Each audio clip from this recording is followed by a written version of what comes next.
नमस्कार, साफ संदेश से मैं अनिल कौशिक। न्यूज अपडेट 7 बजे कार्यक्रम भादरा आसपास में आप सभी दोस्तों का स्वागत है। दोस्तों, कार्यक्रम की शुरुआत करते हैं आज की मुख्य खबर से। और आज की मुख्य खबर में सबसे पहले मैं आपको बताता हूं वैक्सीनेशन के बारे में। तो दोस्तों, 30 सितंबर को वैक्सीनेशन हुआ था। 9000 कोविशील्ड की वैक्सीन की डोज भादरा क्षेत्र में लगी थी। 60 केंद्र इसके लिए बनाए गए थे, लेकिन ज़्यादा लोग जो है वैक्सीन सेंटर तक नहीं पहुंच पाए थे। इसको लेकर आज फिर वैक्सीन लग रही है। कल देर शाम को फिर प्लान बनाया गया था 4880 डोज का। तो दोस्तों, आज भी 52 केंद्र बनाए गए हैं और 52 केंद्रों पर लगातार आज डोज लगी। और जिस प्रकार से अंतिम सूचना हमारे पास आई थी, वो भी पूर्ण रूप से वैक्सीनेशन नहीं हो पाया है। और इसके लिए जो डोज बची है उसको लेकर देर शाम को देर रात को आज फिर एक प्लान बनाया जाएगा और उस प्लान के तहत कल भी वैक्सीनेशन होगा। तो दोस्तों, ये रही आज की भादरा तहसील की वैक्सीनेशन की खबर। और इसके अलावा दोस्तों, मैं जल्दी से अगर आपको बताऊं कोरोना के बारे में, पूरे देश की खबर। हमने काफ़ी दिन हो गया, पहले हम लगातार कोरोना की खबरें आपको विस्तार से बताते थे, लेकिन पिछले 3-4 महीनों से दोस्तों जिस प्रकार से मैंने देखा, आपने भी देखा ही होगा, 2-3 महीने से कोरोना का जो आंकड़ा है वो 40 से 50 हजार पर स्थिर हो चुका है। और दोस्तों, कोरोना की जो लहर तीसरी आने की आशंकाएं व्यक्त की जा रही थी, लेकिन दूसरी लहर जा ही नहीं रही थी। तो दोस्तों, दूसरी लहर जाएगी और हम लापरवाही करेंगे और बहुत बड़ी लापरवाही करेंगे तभी तीसरी लहर आएगी, अन्यथा तीसरी लहर का कोई नामो निशान भारत में नहीं हो सकता। इसके बारे में मैं डिटेल से अगर आपसे बात करूं, जल्दी से ही बताऊंगा, विस्तार से आपको बताऊंगा जिस प्रकार से वैक्सीनेशन को लेकर और कोरोना को लेकर पूरे भारत की स्थिति है। तो दोस्तों, 9 ऐसे राज्य है भारत में, 9 राज्य ऐसे हैं जो कोरोना से मुक्त हो चुके हैं और पूर्ण रूप से मुक्त हो चुके हैं दोस्तों। 9 राज्य, क्योंकि 28 राज्य वर्तमान में है भारत में और 8 केंद्र शासित प्रदेश है। 370 धारा जो जम्मू कश्मीर से हटाई गई थी, उसके बाद की स्थिति की अगर समीक्षा करें तो 28 राज्य है और 8 केंद्र शासित प्रदेश है। उनमें से दोस्तों 8 राज्य कोरोना मुक्त है। उनमें जल्दी से बताऊं आपको तो गोवा, मणिपुर, अरुणाचल प्रदेश, अंडमान निकोबार द्वीप समूह और द्वीप दमन, इसके अलावा लक्षद्वीप, मिजोरम, नागालैंड और सिक्किम, ये 9वां राज्य है। ये 9 राज्य है, ये कोरोना से पूरी तरह मुक्त है। और दोस्तों, अगर जिलों की शुरुआत करें, कौन से राज्य में, बड़े बड़े राज्य ये छोटे हैं, बड़े राज्यों में अभी भी कोरोना कहीं ना कहीं लास्ट थोड़े छोटे आंकड़े के रूप में अटका हुआ है। उन बड़े राज्यों में मैं अगर आपको बताऊं तो उत्तर प्रदेश के 31 जिले दोस्तों कोरोना से मुक्त हो चुके हैं और राजस्थान के 33 में से 29 जिले कोरोना मुक्त हो चुके हैं और गुजरात के भी 33 जिलों में से 16 जिले कोरोना मुक्त हो चुके हैं और महाराष्ट्र के भी दोस्तों 36 में से 4 जिले कोरोना मुक्त हो चुके हैं और मध्य प्रदेश के 2 जिले कोरोना मुक्त हो चुके हैं। हिमाचल प्रदेश के 12 में से 2 जिले कोरोना मुक्त हो चुके हैं। कर्नाटक के 30 में से 12 जिले कोरोना मुक्त हो चुके हैं और पंजाब के 22 में से 4 जिले कोरोना मुक्त हो चुके हैं और हरियाणा के 22 में से 8 जिले कोरोना मुक्त हो चुके हैं और पश्चिम बंगाल के 23 में से 8 जिले कोरोना मुक्त हो चुके हैं। दोस्तों, भारत भर में 726 जिलों में 339 जिले कोरोना से मुक्त है। तो कोरोना की स्थिति भारत में लगातार बढ़िया बन रही है, अच्छी बनती जा रही है। इसीलिए मैंने आपको डिटेल में विस्तार से जल्दी से ये चीज़ें बताई है। पूरे भारत का कोरोना ग्राफ एक प्रकार से मैंने आपके सामने रखा है। और दोस्तों, अगर हम देखें तो जिस प्रकार से 28 राज्यों में और 8 केंद्र शासित प्रदेशों में भारत में कोरोना की आज की स्थिति, आज का अपडेट क्या है, तो दोस्तों 28,246 मामले आज कोरोना के आए हैं। 266 लोगों की आज मौत हुई है। तो दोस्तों, कुल मिला के ये जो महीना गया है सितंबर माह का, सितंबर माह के महीने में 23 करोड़ वैक्सीनेशन हुआ था। 23 करोड़ का वैक्सीनेशन हुआ था और अक्टूबर माह के जो सरकार का अक्टूबर माह आज से प्रारंभ हुआ है, उसका अगर सरकार का टारगेट देखें, लक्ष्य देखें, तो दोस्तों 27 से 28 करोड़ का लक्ष्य है। तो पहले 10 करोड़ जो देश में लगी थी डोज, वो 84 दिन में लगी थी और अब जब हम 70 से 80 करोड़ का आंकड़ा छुए थे तो मात्र 11 दिन में छुए हैं और 60 से 70 करोड़ का आंकड़ा हमने छुआ था, वो 13 दिन में छुआ था। तो आप अंदाज़ा लगा सकते हैं कहाँ प्रथम 10 करोड़ हमने 84 दिनों में ये आंकड़ा छुआ था, और अब 10 करोड़ के आंकड़े हम 11 दिन में छू रहे हैं, जबकि 27 से 28 करोड़ वैक्सीनेशन का इस अक्टूबर माह में जो आंकड़ा सरकार ने निर्धारित किया है उसके अनुसार अगर देखें तो 10 दिन में या 9 दिन में भी हम 10 करोड़ का आंकड़ा छू सकते हैं। तो ये एक बहुत बड़ी प्रोग्रेस रिपोर्ट है, और देश भर में दोस्तों 69% अब तक प्रथम डोज देश के लोगों को लग चुकी है। 69% प्रथम डोज इस देश में लग चुकी है। 25% लोगों को अब तक दोनों ही डोज लग चुकी है, अर्थात भारत का 1/3 हिस्सा दोनों डोज लगाकर अपना सुरक्षा कवच बना चुका है। तो ये स्थिति है वो वाकई में बहुत मजबूत है। और अगर संख्या बल देखें कि भारत भर में अब तक वैक्सीनेशन कितना हुआ है, तो 89 करोड़ का आंकड़ा आज हमने पिछले 24 घंटे में पार किया है वैक्सीनेशन का। टीकाकरण अभियान, दुनिया का सबसे बड़ा टीकाकरण अभियान दोस्तों भारत में चल रहा है, और भारत में जितना टीकाकरण अब तक हुआ है ऐसा किसी 2, 3, 5 देशों में मिलकर भी नहीं हुआ दोस्तों। और आने वाले दिनों में हम कल या परसों डेफिनेट 90 करोड़ का आंकड़ा पार कर रहे हैं, और मात्र 10 से 11 दिनों में, अर्थात अक्टूबर 11 या 12 की डेट आप याद रखिएगा, अक्टूबर 11 या 12 की डेट या 15 अक्टूबर से पहले हम 100 करोड़ का टीकाकरण अभियान भारत में पूर्ण कर लेंगे, ऐसा मेरा मानना है। जिस प्रकार से सरकार की योजनाएं टीकाकरण को लेकर चल रही है, तो दोस्तों ये रहा भारत का एक प्रकार से वैक्सीनेशन का और कोरोना का ग्राफ। तो दोस्तों अब हम जानते हैं भादरा आसपास की खबरों में। दोस्तों भादरा आसपास की खबरों के अलावा हम आपको मंडी के भाव भी बताएंगे और मौसम का मिजाज भी बताएंगे, और छोटी सी एक हम समीक्षा भी करेंगे भादरा के ज्वलंत विषय पर, जो विषय वर्तमान में प्रशासन और लोगों के लिए एक प्रकार से गंभीर चुनौती के रूप में, एक समस्या के रूप में मुंह बाए सूरसा की तरह खड़ा है दोस्तों, उसके ऊपर हम समीक्षा भी करेंगे। तो दोस्तों इससे पहले भादरा आसपास की खबरें मैं विस्तार से आपको बताऊं तो कल 2 अक्टूबर को कल्पना चावला कॉलेज सिकरोड़ी में दोस्तों रोजगार मेले का आयोजन होने जा रहा है। और इसके अलावा दोस्तों कल 2 अक्टूबर को ही प्रशासन संघ शहरों के संघ अभियान जो है वो भी भादरा में प्रारंभ हो रहा है, और इसके तहत जिन लोगों को पट्टे बनाने हैं उनका काम जल्दी से होगा और आसान होगा दोस्तों। इसके अलावा 2 अक्टूबर को जयपुर में एक राज्य स्तरीय कार्यक्रम के तहत सम्मान समारोह के तहत भादरा की 2 गौशाला जो 197 गौशालाओं के चयन में प्रथम आई है दोस्तों, उन 2 गौशालाओं को पुरस्कृत किया जाएगा 5-5 हज़ार रुपये का इनाम देकर। इनमें से किराड़ा बड़ा की गौशाला है और दोस्तों भादरा कस्बे की गौशाला है, और दोनों ही गौशालाओं के अध्यक्षों को जयपुर में कल एक राज्य स्तरीय कार्यक्रम के तहत सम्मानित किया जाएगा। इनके अलावा दोस्तों 197 गौशालाओं में जो चयनित किए गए पशुपालक है, श्रेष्ठ पशुपालक है, उनको भी सम्मानित किया जाएगा। और वो 2 पशुपालक जो श्रेष्ठ है वो कौन से है दोस्तों मैं बताऊं तो एक तो भादरा के रामसरा गांव के ही है श्रवण गोदारा, और एक है पीर कामडिया गौशाला के संजीव कुमार।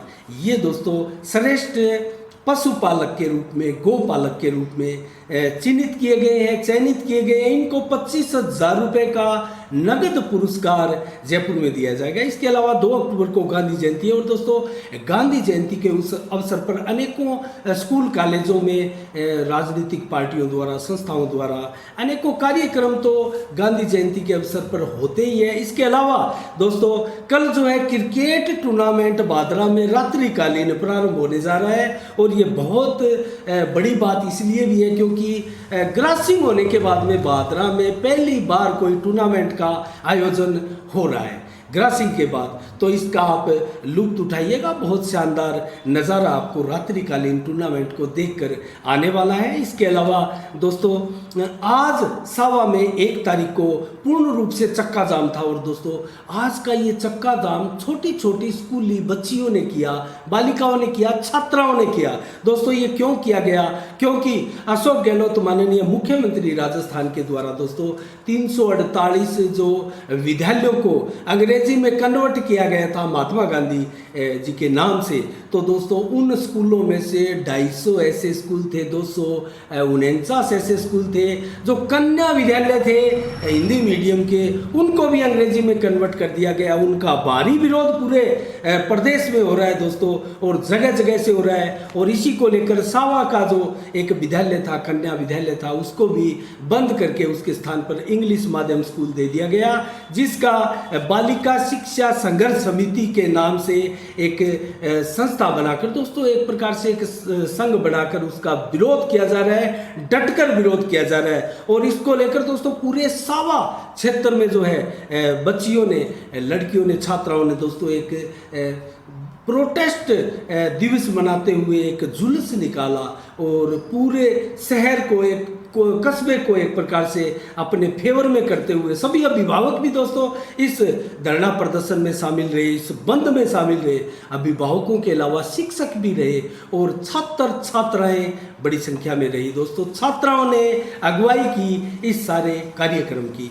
तो इसके अलावा दोस्तों अन्य खबरों में मैं आपको बताऊं तो बादरा से सावा मार्ग के ऊपर जो राजपुरा गांव है 4 किलोमीटर के बाद में आता है, राजपुरा जिनका एक नाम जोड़किया वास्पी है दोस्तों, उनके पास में ही एक अड्डा रोडी क्षेत्र भी बना है। और नगर पालिका क्षेत्र की जो गंदगी होती है दोस्तों, सभी वार्डों की, 40 वार्डों की, वो तमाम गंदगियां वहां ले जाकर डाली जाती है। एक आरक्षित सा स्थान है, लेकिन दोस्तों सड़कों के इर्द गिर्द भी गंदगियां बिखेरी जाती है। उसको लेकर जो भाजपा के डुंगराना मंडल के अध्यक्ष है भीम फड़ोलिया, उन्होंने एक ज्ञापन उपखंड अधिकारी को आज सौंपा है, और उस ज्ञापन में मांग की गई है कि दर्जनों गांवों से लगने वाली इस सड़क के इर्द गिर्द गंदगी के ढेर नजर आते हैं, और ऐसी गंदगी में से निकलकर लोगों को आवागमन करना पड़ता है। और तारनगर की तरफ से, सावा की तरफ से बादरा में प्रवेश करने वाला ये मुख्य मार्ग है, और जो कोई भी बादरा में प्रथम बार यहाँ प्रवेश करता है, देखता है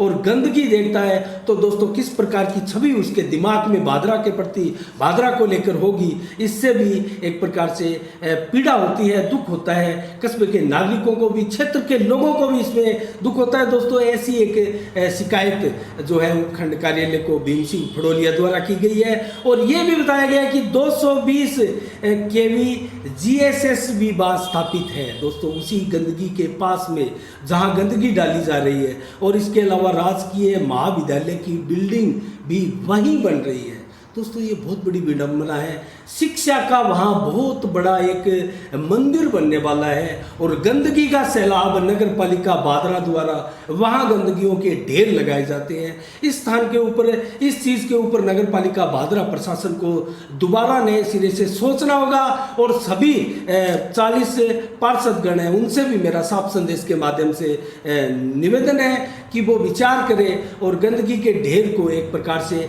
सीमित करें, और इस प्रकार से कवर्ड उसको किया जाए कि उसकी गंदगी जो है वो ज़्यादा फैले नहीं, उसकी बदबू है जो आसपास के एरिया को प्रभावित ना करे, और इसकी इस प्रकार से कोई योजना बनाई जाए। इसके अलावा दोस्तों अम्बेडकर छात्रावास भी वहाँ मौजूद है। ये विडंबना ही है दोस्तों, इस तरह के शिक्षा के एक प्रकार से बड़े बड़े जो है मंदिर वहाँ पर है, और गंदगियों का ढेर है। पालिका की तरफ से जो ट्रैक्टर ट्रालियों में भरकर गंदगी जाती है वो वहाँ इर्द गिर्द ही डाली जाती है, और सड़कों के किनारे पर भी कई बार डाल दी जाती है, जो कि बहुत ही गलत एक मैसेज, एक संदेश जाता है, और पूरे वातावरण को दूषित किए रहता है दोस्तों। हमने भी पूर्व में इसके लिए कवरेज की थी और मांग इसके लिए उठाई थी। तो दोस्तों इसके अलावा हम आपको आज मंडी के भाव भी बताएंगे और मौसम का मिजाज भी आपको बताएंगे। तो इससे पहले तो दोस्तों भादरा के एक ज्वलंत विषय पर समीक्षा करने से पहले हम आपको मंडी के भाव जल्दी से बता देते हैं और मौसम का मिजाज भी बता देते हैं। तो आज नौहर मंडी में दोस्तों गुआर जो है 5200 से 5734 रुपए की अंतिम बोली लगी। नरमा में 7000 की अंतिम बोली लगी। अरंड में 5500 से 6135 की अंतिम बोली लगी और मूंगफली में 3500 से 6200 रुपए की अंतिम बोली लगी। सरसों में 7400 से 7670 की, जबकि चना में 4800 से 5040 की अंतिम बोली लगी और मेथी में 6000 से 7100 रुपए की अंतिम बोली लगी और मूंग 4500 से 6846 रुपए अंतिम बिके आज। और इसके अलावा गेहूं 1800 से 1850 और मोट 5000 से 7270, तारा मिलो 5500 से 6285 का भाव दोस्तों देखने में आया। और शिवानी हरियाणा की मंडी का जिक्र करें तो गुवार 5950 रुपए की अंतिम बोली है और चना 5152 से 5175 तक और सरसों 7550 से 7788 तक की अंतिम बोली लगी। गेहूं में 1900 रुपए तक की अंतिम बोली थी और बाजरा में 1550 की अंतिम बोली, मूंग में 6200 की अंतिम बोली, जबकि मोट 6500 रुपए अंतिम बिके और जौ की अंतिम बोली जो है 2000 तक चली और तारामीरा की अंतिम बोली 6650 रही। जबकि विजयनगर मंडी का अगर भाव देखें तो गुआर यहाँ 5600 रुपये बिका, चना 4300 से 4815 रुपये, जबकि ज्वार 1585 रुपये बिकी और मूंग 3800 से 6640 रुपये के भाव रहे और गेहूं 1885 से 1887, जबकि कपास 4880 से 6470 रही। बीकानेर मंडी का जिक्र करें तो दोस्तों बीकानेर में गुआर 5226 से 5666 रहा और गेहूं 1877 से 1990 रुपये अंतिम बोली पर लगी और चना की अंतिम बोली 4600 से 4911 रुपये लगी, जबकि मूंग की अंतिम बोली है मूंगफली जो कहते हैं 4500 से 6101 रुपये की बोली लगी और मोट दाल की बोली 6691 रुपये, जबकि इसबगोल 12700 रुपये तक की बोली लगी है। इसके अलावा दोस्तों सरसा मंडी में मैं जल्दी से बताऊं तो 7600 रुपये सरसों बिकी है और नरमा 6000 से 7058, जबकि कपास 6100 से 6633 और दोस्तों फतेहाबाद मंडी में नरमा 6200 से 7114 और कपास 6000 से 6350, जबकि आदमपुर मंडी में कपास 6000 से 6374, जबकि गुआर पुराना 6000 और गुआर नया दोस्तों 5000 रुपये मात्र बिका है और चना 4950। तो ये रहे दोस्तों मंडियों के आज के भाव। दोस्तों आज का मौसम देखें तो दिन भर तेज कड़ी धूप रही और दोस्तों जो हवा है वो मात्र 4 किलोमीटर प्रति घंटे की रफ्तार से चली। इससे आप अंदाज़ा लगा सकते हैं कि किस कदर उमस भादरा इलाके में आज रही होगी। आज उमस का वातावरण जो है दोस्तों देर शाम तक जब हम समाचार बोल रहे हैं तब तक उमस का वातावरण रहा। दोस्तों रात के लिए कैसा रहेगा मौसम आज रात्रि को, तो रात्रि को दोस्तों 4 से 11 किलोमीटर की रफ्तार से हवा चलने वाली है और इसमें कोई ज़्यादा चेंजिंग नहीं होने वाली है, लेकिन 89% बादल जो है वो छाए रहेंगे और टेम्परेचर जो है 32 से 34 डिग्री का ही रहने वाला है रात्रि को और वर्षा की जो उम्मीद है वो 0.6% है। तो कल 22 अक्टूबर को 2 अक्टूबर को माफ कीजिएगा कैसा रहेगा मौसम। आज 1 अक्टूबर का हमने बताया, तो 2 अक्टूबर का सुबह 6 बजे से 12 बजे तक का अगर मौसम आपको बताऊं तो 28 से 33 डिग्री के बीच में टेम्परेचर रहेगा, तेज धूप निकलेगी और 0.7 mm बरसात की भी चेतावनी है वो ना के बराबर ही मानी जाती है और हवा 11 से 14 किलोमीटर की रफ्तार से चलेगी। बादल 72% छाए रहेंगे, लेकिन वायु दाब अगर मैं आपको बताऊं तो दोस्तों 988 HPA तक है। तो इसका मतलब दोस्तों कल जो मौसम बन रहा है वो वायु दाब जो बन रही है 3 तारीख को डेफिनेट बरसात भी हो सकती है और 2 को भी बरसात होने की संभावनाएं व्यक्त की जा रही है। तो कुल मिला के 12 से शाम को 6 बजे दिन भर का तापमान हम देखें, मौसम देखें तो दिन भर भी 14 से 18 किलोमीटर की रफ्तार से हवा चलेगी। बादल 80% थोड़े और गहराएंगे, जबकि वायु दाब बरकरार रहेगा उतना ही और बरसात की संभावना 0.3 ही बनी रहेगी। 34 से 35 डिग्री दोस्तों अचानक जो है टेम्परेचर ज़रूर बढ़ा है। इसके बाद में 6 बजे शाम से रात्रि को 12 बजे मौसम कैसा रहने वाला है। 1.7 mm बरसात दोस्तों यहाँ आ गया, 1.7 mm बरसात हो सकती है रात्रि को। ये जो वायु दाब बन रहा है दोस्तों, इसका कहीं ना कहीं असर है और हवा 14 से 22 किलोमीटर उत्तरी चल रही है और बादल जो है 100% रात्रि को छाए रहेंगे, वायु दाब बरकरार रहेगा और 91 से 100% बादल जो है छाए रहेंगे। तो कुल मिला के रात्रि को, देर रात्रि को दक्षिणी की तरफ हवा जो है वो रुख करेगी। और ये रहा दोस्तों आज का तापमान। तो इसके अलावा दोस्तों आज जो ज्वलंत विषय भादरा कस्बे में लगातार लग रहा है उसके ऊपर एक छोटी सी समीक्षा हम जल्दी से विस्तार से करते हैं। तो कल 30 तारीख को जिस प्रकार से नाबालिग प्रिंस को लेकर दोस्तों सभा की गई और ज्ञापन दिया गया और सभा का नेतृत्व सुखदेव सिंह शेखावत राष्ट्रीय राजपूत करणी सेना के राष्ट्रीय अध्यक्ष है उन्होंने किया। और दोस्तों इनके अलावा जो नेतागण थे दोस्तों, कार्तिक डूडी और राजेंद्र फौजी जो सोनी है दोस्तों, वो भी जो है नेता के रूप में लगातार इस मामले से जुड़े हुए हैं और लगातार अपनी आवाज़ जो है बुलंद कर रहे हैं। इसके अलावा विपर समाज के भी कई युवा नेतागण थे, गोपाल कौशिक के अलावा हरिप्रकाश शर्मा है और दीपक शर्मा है, अनेकों वक्तागण और भी थे। इन सब ने दोस्तों अपनी अपनी बातें रखी और जो कुल मिला के जो मुख्य संबोधन था वो था सुखदेव सिंह शेखावत का कि ये आंदोलन किस दिशा में जा रहा है, किस प्रकार से इस आंदोलन को सिरे चढ़ाना है। दोस्तों इसकी बागडोर लेकर चले थे सुखदेव सिंह शेखावत गांधी पार्क से। इसके बाद में काफिला जो जुलूस के रूप में सैकड़ों की संख्या में भीड़ थी दोस्तों, मूर्ति चौक जो खूबराम जी की मूर्ति है वहाँ पहुँचा और वहाँ से वापस उपखंड कर ले गया और वहाँ जो है बलवान पूनिया विधायक का पुतला जलाया गया और नारेबाजी की गई विधायक के खिलाफ, प्रशासन पुलिस प्रशासन के खिलाफ, चिकित्सकों के खिलाफ भी दोस्तों। तो कुल मिला के मांग पत्र क्या था दोस्तों, क्या मांगे थी और प्रशासन को किस प्रकार से जो है आज से 7 दिन तक कुछ टेंशन होने वाली है, तो इसके ऊपर हम आपको बताएं। तो राष्ट्रीय राजपूत करणी सेना के राष्ट्रीय अध्यक्ष सुखदेव सिंह शेखावत ने दोस्तों 7 दिन का समय दिया है, अल्टीमेटम दिया है, चेतावनी दी है कि अगर 7 दिन में हमारी मांगे पूर्ण नहीं की गई तो हम आज का आंदोलन शांतिपूर्ण था जो पूर्व निर्धारित था, लेकिन आज से हम घोषणा करते हैं कि 7 दिन बाद अगर हमें आंदोलन करना पड़ा तो वो शांतिपूर्ण नहीं होगा, वो उग्र आंदोलन होगा। तो ये एक प्रकार से बहुत बड़ी गंभीर चेतावनी प्रशासन को राष्ट्रीय राजपूत करणी सेना द्वारा दी गई है दोस्तों।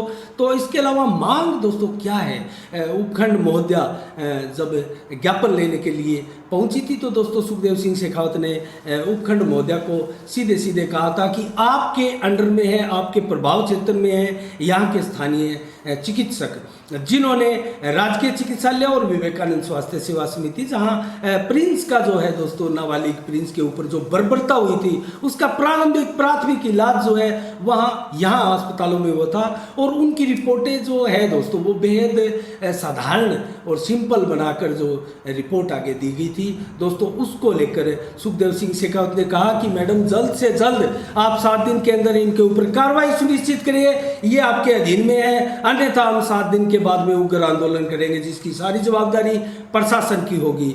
तो इसको लेकर भी दोस्तों अनेक कई मांग और भी है, प्रशासन को इस पर कितना गंभीरता से इसको लिया है दोस्तों ये आने वाले दिनों में हमें पता लगेगा। लेकिन मामला जो जांच का विषय है, जांच चल रही है दोस्तों, वो मामला जो परस्पर दोनों मुकदमे हुए हैं ये मामला किसी बाहर के पुलिस अधिकारी को सौंपा जाए, ये भी मांग थी। और मेडिकल बोर्ड बिठा के दोबारा प्रिंस का मेडिकल चेकअप करवाया जाए, ये भी मांग है। और दोस्तों अन्य आरोपियों की जो आरोपी अभी तक गिरफ्तार नहीं हुए उनको शीघ्र गिरफ्तार करने की भी मांग है। इसके अलावा दोस्तों मैं एक छोटी सी आपको बात बताना चाहूँगा, कस्बे में चर्चा भी रही है कि ये पोक्सो एक्ट क्या है और इस एक्ट की कार्रवाई कैसे नहीं बनी और कैसे आरोपियों को जमानत मिल गई। दोस्तों इसके ऊपर मैं कहूँगा कि हनुमानगढ़ जो जिला अस्पताल से रिपोर्टें मिली थी उनको अंतिम रिपोर्ट मेडिकल रिपोर्ट जिसको बोलते हैं वो 16+1 की थी, अर्थात 23 तक की रिपोर्ट को नॉर्मल माना जाता है। उसके ऊपर पोक्सो एक्ट प्रभावी नहीं होता है कि आरोपियों को जमानत ना दी जाए। तो दोस्तों ये रिपोर्टें किस आधार पे बनाई गई, क्या प्राइवेट पार्ट में जिस प्रकार से क्रूरता उस नाबालिग के की गई, क्या उस प्राइवेट पार्ट को निर्धारित कर दिया गया इन चिकित्सकों द्वारा? अगर ऐसा हुआ है और दोषी चिकित्सकों के खिलाफ कार्रवाई नहीं हुई तो दोस्तों संभवतः मुझे लगता है कि 7 दिन के बाद जो आंदोलन होगा वो कहीं ना कहीं प्रशासन के लिए सिरदर्दी पैदा कर सकता है। तो कुल मिला के दोस्तों आज की समीक्षा में इतना ही, और प्रशासन कितना गंभीरता से लेता है आने वाले दिनों में हम इसके ऊपर नजरें बरकरार रखेंगे। और क्या है मामला, किस प्रकार से पुलिस ने दोनों परस्पर दर्ज हुए मुकदमों में कहां तक पुलिस ने सफलताएं प्राप्त की है, कहां तक पुलिस की इन्वेस्टिगेशन यहां पहुंची है और कब पुलिस इस मामले का खुलासा करने जा रही है। दोस्तों हमें नहीं लगता कि निकट भविष्य में 2-4 दिनों में या 5 दिनों में पुलिस इसके ऊपर खुलासा कर दे मीडिया कॉन्फ्रेंस बुलाकर, लेकिन दोस्तों जल्द ही पुलिस को इसका खुलासा करना चाहिए। जिस प्रकार से मामले की गंभीरता है और इसको समझते हुए और जिस प्रकार से आंदोलन हो रहा है और जिस प्रकार से 30 तारीख को जनता का आक्रोश दोस्तों सड़कों पर देखा गया, आपने संबोधनकर्ताओं को भी देखा था किस प्रकार से एक प्रकार से आक्रोशित होकर जो है संबोधित कर रहे थे। तो आज की समीक्षा में दोस्तों इतना ही। कल ठीक शाम 7 बजे फिर आपसे रूबरू होंगे नई खबरों के साथ, नई समीक्षा के साथ। तब तक के लिए दोस्तों मुझे दीजिएगा इजाजत। साफ संदेश से मैं अनिल कौशिक, नमस्कार, जय भारत, जय जय राजस्थान।